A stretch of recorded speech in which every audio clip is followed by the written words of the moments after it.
Welcome to VLearn.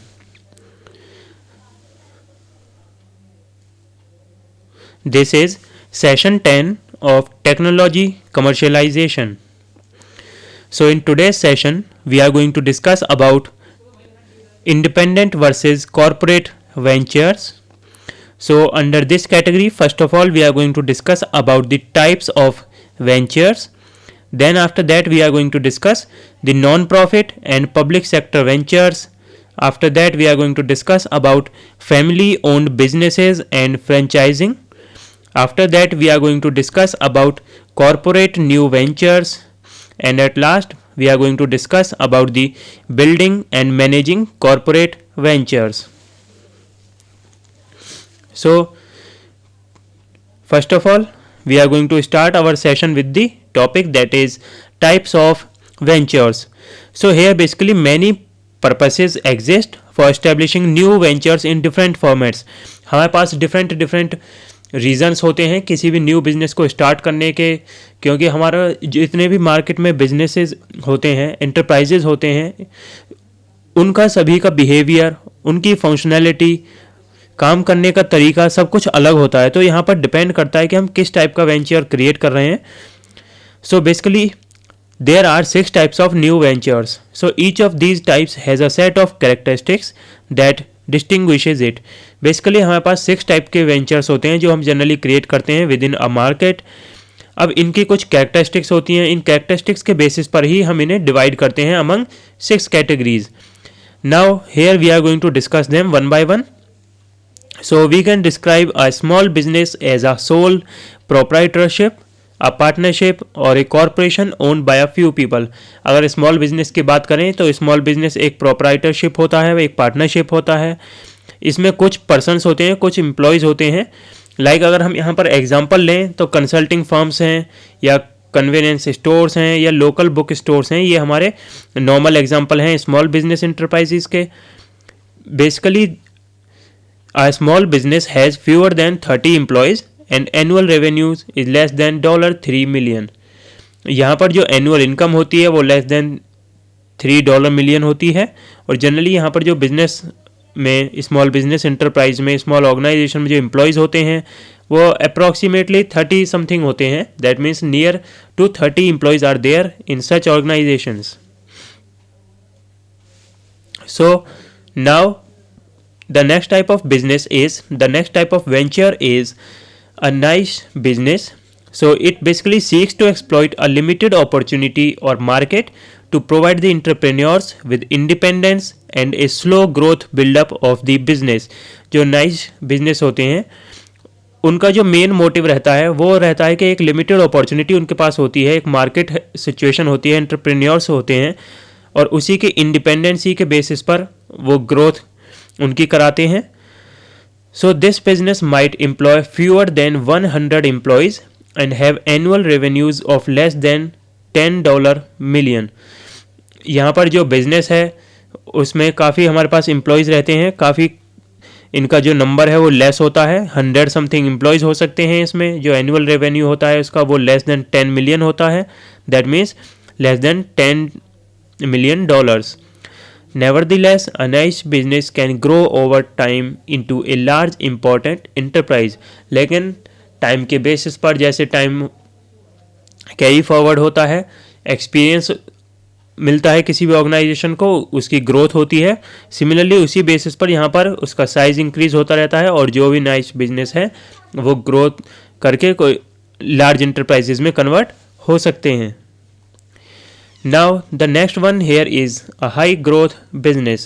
So basically it aims to build an important new business and requires a significant initial investment to start up. अब यहाँ पर high growth अगर business की हम बात करें तो इस यहाँ पर जो मेन एम होता है इसका वो ये होता है कि कोई भी एक न्यू इम्पॉर्टेंट बिजनेस हम क्रिएट कर सकें. रिक्वायरमेंट होती है यहाँ पर एक इनिशियल इन्वेस्टमेंट की ताकि प्रोसेस को स्टार्ट किया जा सके. So a radical innovation business seeks to commercialize an important new innovation and build an important new business. अब अगर रेडिकल इनोवेशन की बात करें तो हमारा जो रेडिकल इनोवेशन बिजनेस है उसका जो मेन मोटिव है वो कमर्शियलाइजेशन के लिए होता है.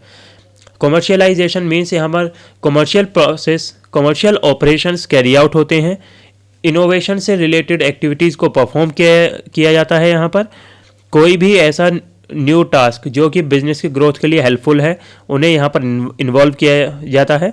सो यहाँ पर जो मेन फोकस है वो ग्रोथ पर होता है, इनोवेशन टेक्निक्स पर होता है। Now the next type of organization is a non-profit organization. So basically it is a corporation or a member association initiated to serve a social or charitable purpose. यहाँ पर जो इस ऑर्गेनाइजेशन का main motive होता है वो होता है किसी भी ऑर्गेनाइजेशन को प्रॉपरली सर्व करना, चैरिटेबल ट्रस्ट को सर्व करना। दैट मीन्स ये नॉन प्रॉफिट ऑर्गेनाइजेशंस होती हैं, यहाँ पर उनका जो मेन मोटिव है वो सोशल हेल्प होता है, ना कि profit. So thousands of new non profits are organised every year to serve important social needs throughout the world. So perhaps the most well known non profit is the International Red Cross. अब यहाँ पर ये जो non profit organisations होती हैं, इनका एक time period रहता है, उनमें वो पर्टिकुलरली वर्क करती हैं, उन पर फोकस करती हैं और सोसाइटी को हेल्प करती हैं इन वन और दी अदर वे। अब यहाँ पर अगर एग्जांपल लें तो जो most common well known non profit organisation है वो है International Red Cross. Now the another form of new ventures is those started by existing corporations for the purpose of building an important new business unit as a solely owned subsidiary or a spin-off as a new independent company। यहाँ पर जो main objective है वो ये होता है कि यहाँ पर न्यू बिजनेस यूनिट्स क्रिएट की जाती हैं, सब्सिडरीज की यहाँ पर क्रिएट की जाती हैं। स्पिन ऑफ मीन्स यहाँ पर कोई भी जो एक ऑर्गेनाइजेशन एग्जिस्ट करती है मार्केट में, नीड के अकॉर्डिंग फंक्शनैलिटी को वो चेंज कर सकते हैं, कस्टमर की रिक्वायरमेंट के अकॉर्डिंग अपने ऑपरेशंस को चेंज कर सकते हैं। That means it is a new independent company. वो यहाँ पर स्पिन ऑफ हो सकती हैं, अपने आप को चेंज कर सकते हैं, एक नई कंपनी की तरह अपने आप को रिप्रेजेंट करा सकती हैं। So this activity can be called a corporate new venture. Now next comes an independent venture. So it is a new venture not owned or controlled by an established corporation. ये किसी भी एक established corporation के through control नहीं किया जाता, ये totally अपने आप में एक new organisation, new independent module होता है किसी भी बिजनेस एंटरप्राइज का।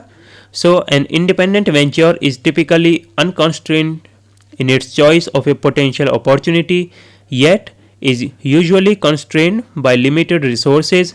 यहाँ पर कोई कांस्टेंट नहीं होता हमारे पास चॉइस का, लेकिन फिर भी कुछ ऐसे कांस्टेंट्स हैं जो कि हमें बाउंड करते हैं with in the functionality work करने के लिए। लाइक यहाँ पर लिमिटेड नंबर ऑफ रिसोर्सेज होते हैं। So the corporate venture is usually constrained in choice of opportunities to those consistent with the parent business. यहाँ पर जो कॉर्पोरेट वेंचर है वो यूजुअली कंस्ट्रेन किया जाता है, यहाँ पर डिफरेंट चॉइसेस होती हैं, अपॉर्चुनिटीज़ होती हैं जिनको कि कंसिस्टेंट रखना होता है in particular to the parent business. Now let us discuss the next topic, that is non profit and public sector ventures.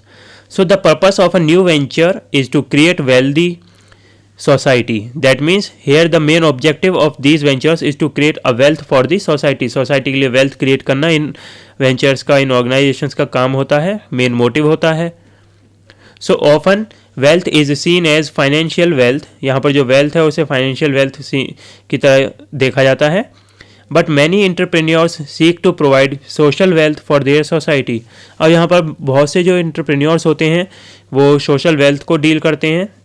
That means जो मेन ऑब्जेक्टिव यहाँ पर होता है वो ये होता है कि सोसाइटी को किसी न किसी वे में बेनिफिट प्रोवाइड करना है। सो यहाँ पर जो इनका मेन टास्क होता है वो सोसाइटी को सर्व करना होता है। So the product of a non profit hospital is a healthy patient. किसी भी हॉस्पिटल की अगर बात करें तो वहाँ पर नॉन प्रॉफिट प्रोडक्ट की अगर बात की जाए तो वो हेल्थ वहाँ पर मैटर करती है किसी भी पेशेंट की। So only for the tax collector docs it make a difference whether the hospital is non profit और फॉर प्रॉफिट। जो टैक्स कलेक्टर डॉक्टर्स होते हैं उन्हीं के लिए यहाँ पर मैटर करता है कि हॉस्पिटल नॉन प्रॉफिट ऑर्गेनाइजेशन है या प्रॉफिट ऑर्गेनाइजेशन है। दैट मीन्स कोई भी ऑर्गेनाइजेशन या हॉस्पिटल प्रॉफिट के लिए वर्क कर रहा है या वेल्थ के लिए। Now, a non-profit organization is not a corporation, member association, or charitable organization that provides a service but does not earn a profit, nor it does distribute dividends or payments to its employees, donors, or volunteers. जो non profit organisation है, यह कोई corporation नहीं होती, member associations नहीं होती, charitable organisations नहीं होती। इनका ऐसा कोई एम नहीं होता है कि उन्हें प्रॉफिट अर्न करना है या डिस्ट्रीब्यूट करने हैं डिविडेंड्स या पेमेंट्स एम्प्लॉयज़ को देना है। यहाँ पर जो मेन काम है इनका वो होता है किसी भी ऑर्गेनाइजेशन को, जो भी हम अगर नॉन प्रॉफिट ऑर्गेनाइजेशन की बात करें तो उनका यहाँ पर मेन ऑब्जेक्टिव होता है सोसाइटी को सर्व करना, जो भी पर्सन्स इन्वॉल्व हैं सोसाइटी में उनको बेनिफिट प्रोवाइड करना। So today non profit organisations are often called not for profit. जो नॉन प्रॉफिट ऑर्गेनाइजेशन हैं उनको नॉट फॉर प्रॉफिट कहा जाता है, क्योंकि उनका जो मेन मोटिव होता है वो हेल्प करना होता है सोसाइटी की, उनको गेन करना, कुछ ना कुछ मोटिव हेल्थ प्रोवाइड कराना in the terms of economy, और कह सकते हैं कि हेल्प प्रोवाइड की जाती है रिलेटेड टू देयर टास्क्स। तो यहाँ पर मेन मोटिव है किसी न किसी तरीके से सोसाइटी को हेल्प करना। Now the next thing here is a non-profit organization is permitted to generate a financial surplus but may not distribute this surplus to officers, investors और employees।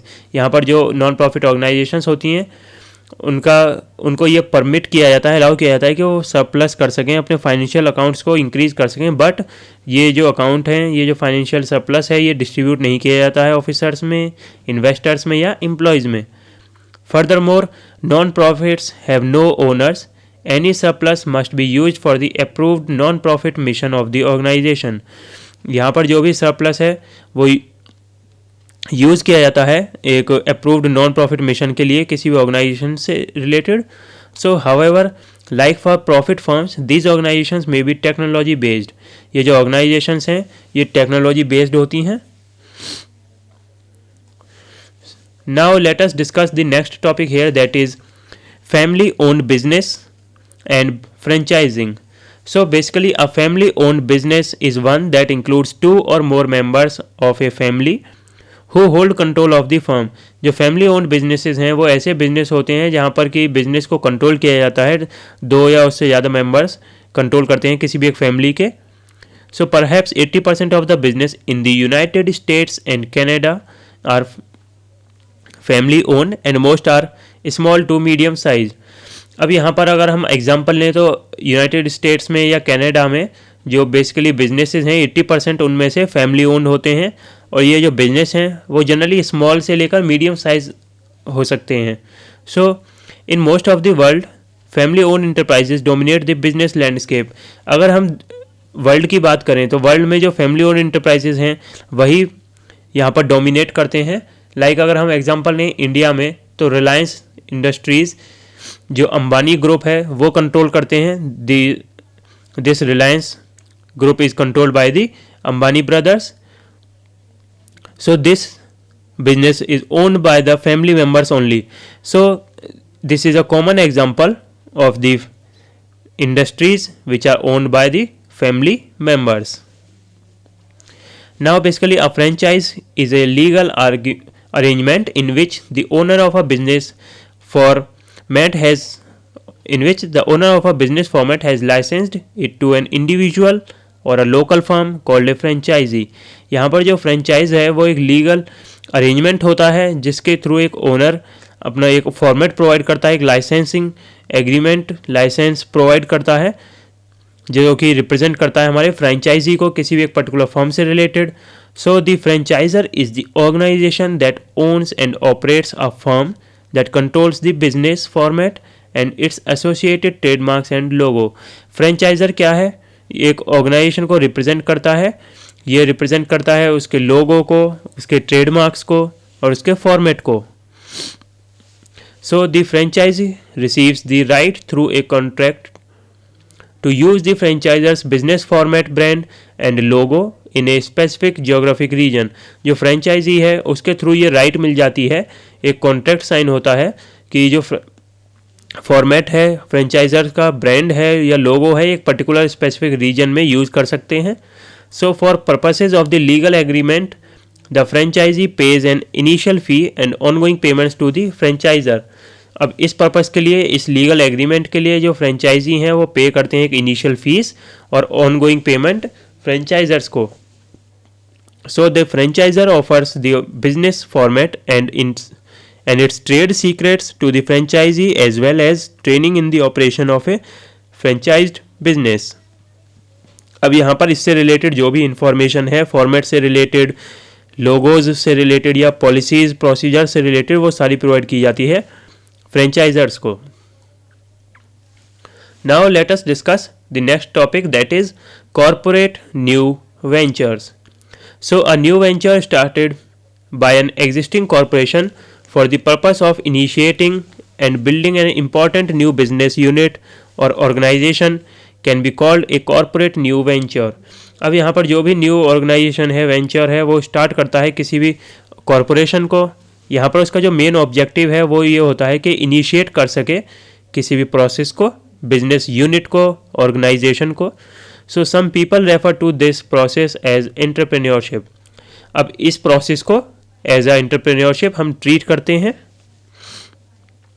So an entrepreneur within an existing firm like HP, Intel starts with a description of an opportunity, the required resources to pursue it, the value that would be created and a plan to pursue it.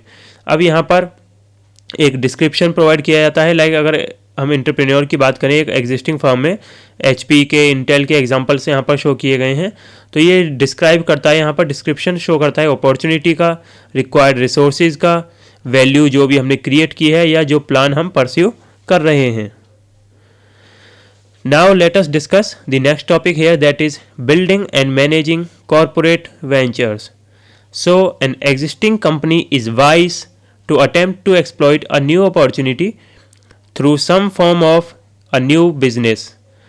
अब यहाँ पर जो existing company है वो एक attempt करती है exploit करने का न्यू अपॉर्चुनिटी को, न्यू अपॉर्चुनिटीज़ का बेनिफिट लेने की कोशिश करती है through some form of a new business, किसी एक न्यू बिजनेस के को यूज़ करके. So the types of new business arrangement that an existing corporation can use include a new independent venture.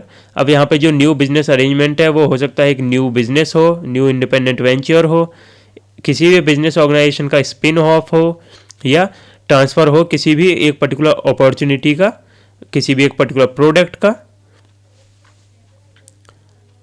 Now at the end of this session there is an exercise for you. You can try out these questions for yourself. So here the first question is, what are the different types of ventures? And the next question is, what are non-profit and public sector ventures? So this is the end of today's session. Thank you.